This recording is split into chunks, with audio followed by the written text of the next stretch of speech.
You know, there are instances where life takes us through different stages. There are good times, there are bad times, there are ugly times.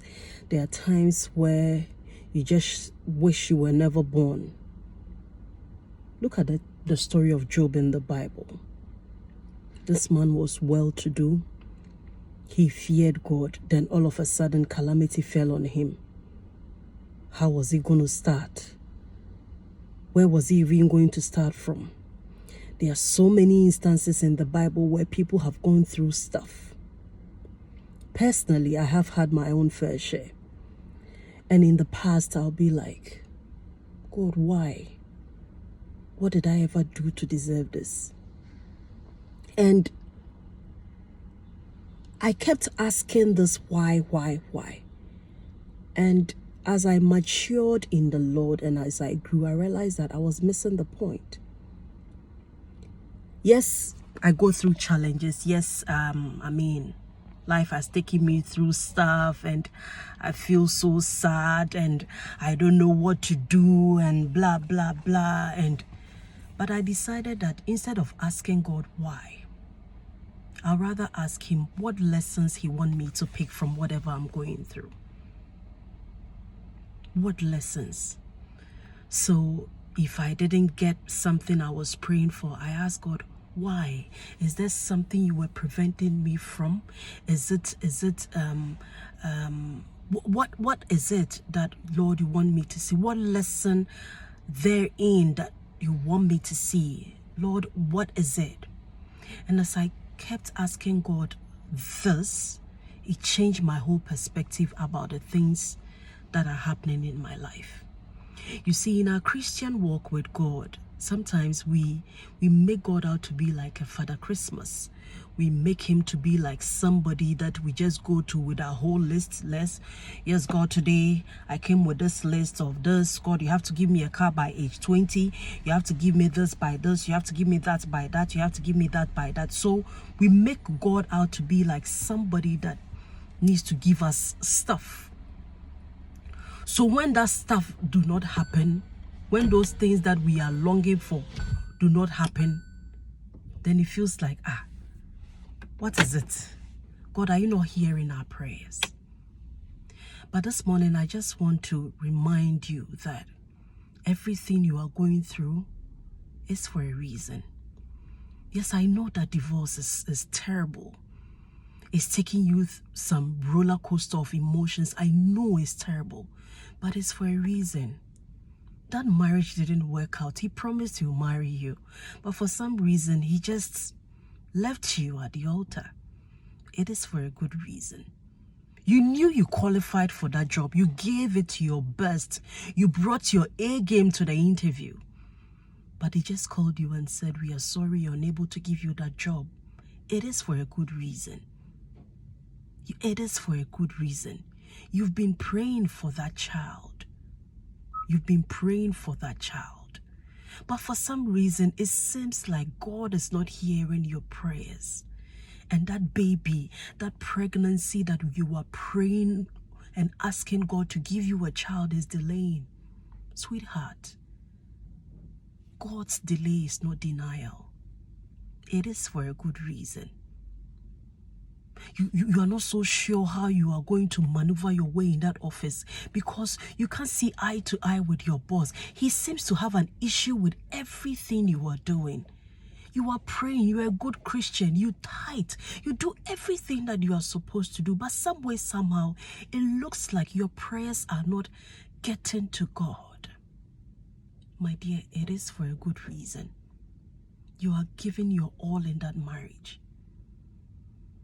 You are praying, you are respecting, you are submitting, you are doing everything that you know how to do best. But it looks like the more you keep doing the right things, the more things are falling apart. It is for a good reason.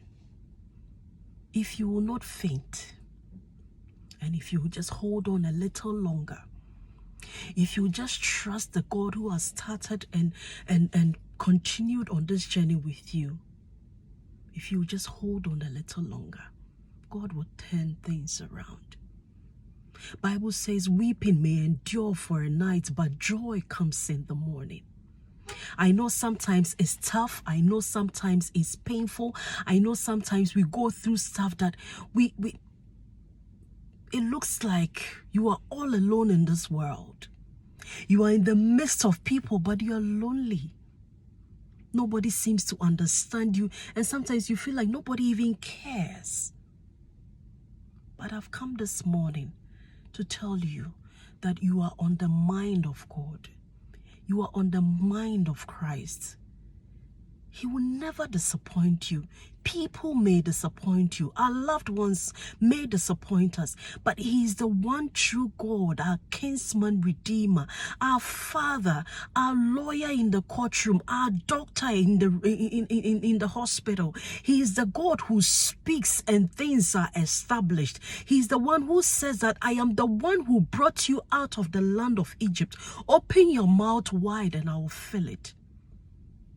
It's time to be honest with God. It's time to be honest with God. Be vulnerable with Him.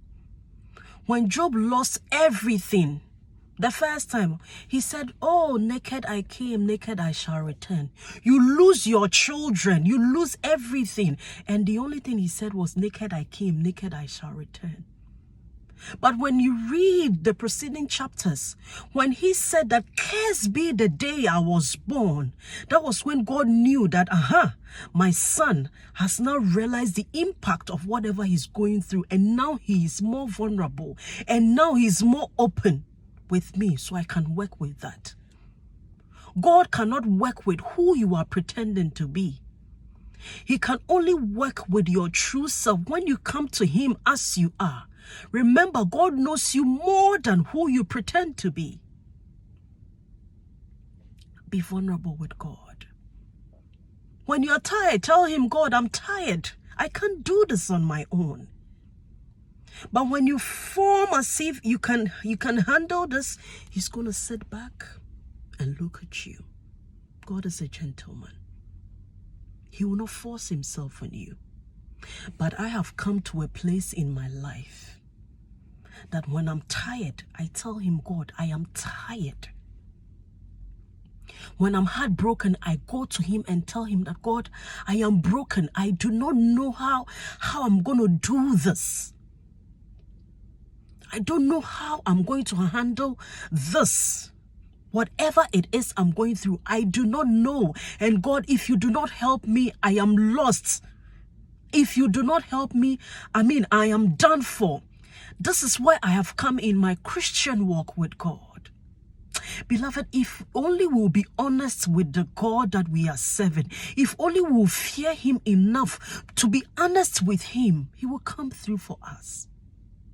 Stop pretending with God.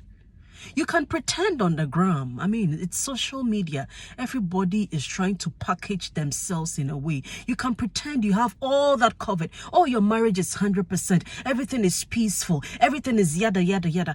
You have your qualifications coming through. Everything is working for you.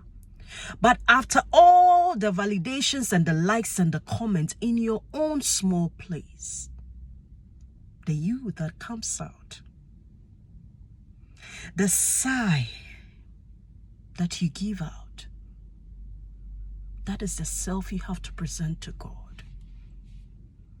When the Israelites were faced between the Egyptians and the Red Sea, God asked Moses, what is in your hand? And he said, a rod. And with this rod, He asked him to hit the sea, and the sea parted into two. What is in your hand? It's your voice. It's your vulnerability. It's yourself. Tell your Father what you need. Be honest with Him. Open your mouth and tell Him, God, this is where I am. I don't know what to do.